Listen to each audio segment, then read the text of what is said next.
She used to beg me to help her design all kinds of strange things. For example, little crowns for every handle on a ship's helm. I couldn't help but roll my eyes at her request, and tell her that the most I would do is design her hat like a boat. Those who say I'm ahead of my time have clearly never spoken to her. I can't make a hat that could hide secrets, but it seems LYNEY can enchant his hat to do just that. I'm a little curious about how it feels to wear a hat full of so many tricks and secrets like his. As for me, I don't need the burden of all that. It's easiest to just say what's on my mind. The magician's assistant sure doesn't say much, but I know she trusts me. You know, I sure get a lot of love from cats. One time, Charlotte came into the shop hoping to do an interview with me. I told her there was no point, because there was nothing new to talk about. But just as she was leaving, a drunkard came stumbling into the shop and started causing trouble. She recorded the whole thing. What a fiasco.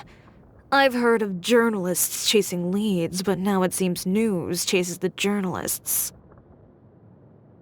Oh, working with CHEVREUSE and talking with her are a cinch. So easy, in fact, that whenever I say goodbye to her and return to tending my customers again, it takes me a moment to shift gears mentally. Emily's perfumes are very popular. We have a business agreement where I ask her to deliver small quantities of perfume she's working on to Chiori boutique. I let Alof secretly spray the perfume in the fitting room, and then I'll let Emily know any feedback I get from the customers. Even after all this time, I've never once had a customer ever say that my fitting room smelled strange. In fact, they usually come one after another to ask where they can buy the fragrance. Out of curiosity, I always buy a bottle when she brings them to sell in her shop. I have to say that such fragrances which can always bring a sense of refreshment are truly works of art. Yes, some of my friends and partners have mentioned him to me before. I admire his skills at management and diplomacy, but I certainly have no intention of changing my way of doing things. While I was still in Inazuma, there was a cat with green eyes that always liked to follow me whenever I went out into the wild in search of inspiration. The kitty seemed to be very interested in the colors and patterns of the fabric I was carrying. She would even come up and rub her head against my legs when she was in a good mood. Later, I recognized those green eyes again, but on a girl with two tails. The way she gazed at new and intriguing things still had not changed after so many years.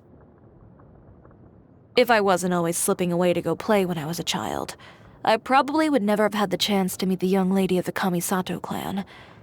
There was one time when I climbed my way into the Kamisato clan's courtyard, and her Tamari just happened to roll over towards the wall. I could tell that she was both surprised and happy to see me. We played together and chatted for quite some time, but I was discovered in the end. And so, our brief friendship came to an end as I was kicked off the premises.